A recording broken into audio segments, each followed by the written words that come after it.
Assalamualaikum warahmatullahi wabarakatuh.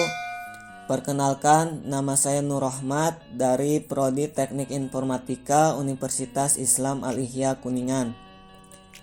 Di sini saya akan membahas materi tentang operating system atau bisa disebut juga dengan sistem operasi. Dalam materi kali ini kita akan membahas yang pertama tentang pengertian operating system, yang kedua sejarah perkembangan operating system, yang ketiga fungsi dari operating system, yang keempat komponen operating system, dan yang terakhir yaitu tentang sistem call. Langsung saja ke pembahasan yang pertama yaitu tentang pengertian operating system. Menurut Max Load, operating system adalah program komputer yang berfungsi sebagai pengendali sumber daya hardware serta software yang terdapat di dalam komputer. Menurut Indah Yuda, operating system adalah sistem yang diperlukan supaya komputer bisa menjalankan seluruh aplikasi program maupun software yang ada di dalamnya. Dan yang terakhir, menurut Hertolib. Menurut Hertolib, operating system adalah program utama yang langsung berinteraksi lewat bahasa yang dikenal oleh mesin komputer, yakni bahasa komputer. Dari beberapa pengertian tersebut, kita bisa tarik kesimpulan bahwa operating system adalah sistem yang mengatur sumber daya dari hardware dan software, serta sebagai daemon untuk program komputer. Selanjutnya, pembahasan tentang sejarah perkembangan operating system. Charles Babbage adalah seorang matematikawan asal Inggris yang pertama kali mengemukakan gagasan tentang komputer yang dapat diprogram. Gagasan awal tentang mesin Babbage ditulis dalam bentuk surat yang ditulisnya kepada masyarakat astronomi kerajaan, yang berjudul Note on the Application of Machinery to the Computation of Astronomical and Mathematical Table. Dalam sejarah perkembangan operating system, komputer dibagi menjadi beberapa generasi. Generasi pertama sekitar tahun 1945 sampai 1955. Dalam generasi tersebut, awal perkembangan komputer elektronik pengganti komputasi mekanik. Belum ada operating system, terus sistem komputer yang diberi instruksi langsung oleh pengguna. Generasi kedua sekitar tahun 1955 sampai 1965. Sudah terdapat base processing system. Operating system belum ada, tapi beberapa fungsi operating system sudah ada. Terus terdapat Fortran monitor system. Generasi ketiga sekitar tahun 1965 sampai 1980. Sudah menggunakan multi-user, multi-programming, dan multitasking. Generasi keempat sekitar tahun 1980 sampai tahun 2000-an.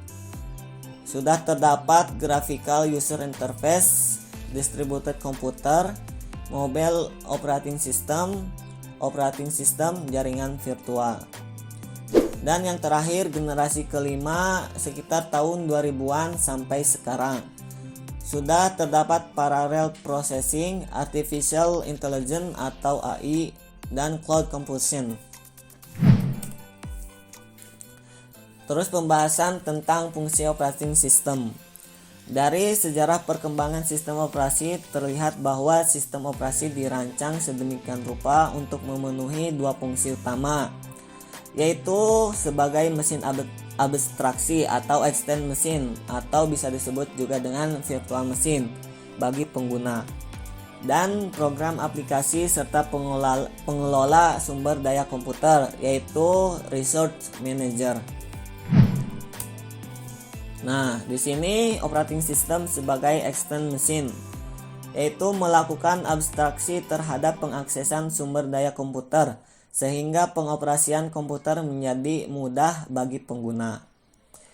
Dengan adanya sistem operasi, pengguna hanya melihat komputer sebagai mesin yang dapat menjalankan tugas-tugas yang diberikan kepadanya, seperti memutar lagu, melakukan perhitungan matematis, membaca basis data dengan cara yang sangat mudah.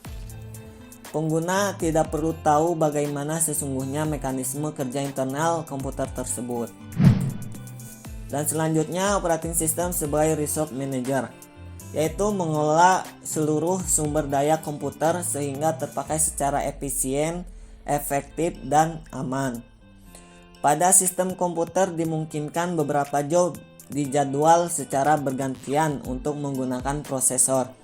Sumber daya komputer dibagi pakai oleh job-job tersebut. Caranya adalah dengan melakukan multiplexing pada penggunaan sumber daya, baik dari segi waktu maupun ruang. Selanjutnya pembahasan tentang komponen operating system. Operating system sebagai resource manager yaitu menyediakan rutin-rutin penanganan sumber daya komputer.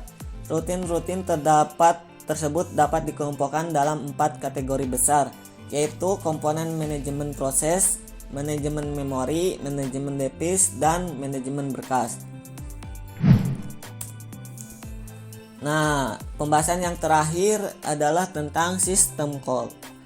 Salah satu fungsi dari sistem operasi adalah menyediakan layanan antarmuka bagi pengguna maupun program aplikasi.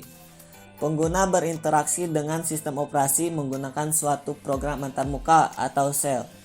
Suatu shell dapat memiliki antarmuka berbasis perintah teks atau command user interface, ataupun grafis, yaitu graphical user interface.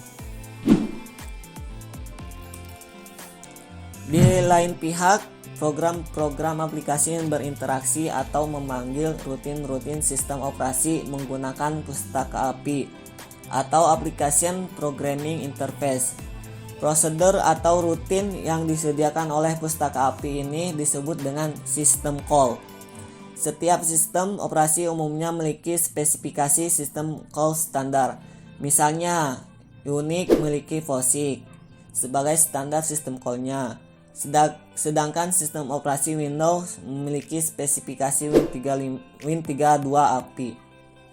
Sistem call, biasa dikenal sebagai syscall, adalah sebuah instruksi mirip dengan instruksi add atau jump. Pada tingkat tinggi, sebuah sistem call adalah cara sebuah program pada level user untuk meminta pada sistem operasi untuk menjalankan sesuatu untuknya. Jadi umumnya pustaka API yang berisi instruksi trap terdiri atas sebagian kode bahasa C dan sebagian lagi kode assemble. Sejumlah layanan yang diberikan oleh sistem operasi lewat sistem call pustaka API antara lain: yang pertama, penciptaan dan penghentian proses, dan yang terakhir, pengaksesan terhadap sistem berkas. Terima kasih, itulah materi yang dapat saya sampaikan. Mohon maaf apabila banyak kesalahan. Wassalamualaikum warahmatullahi wabarakatuh.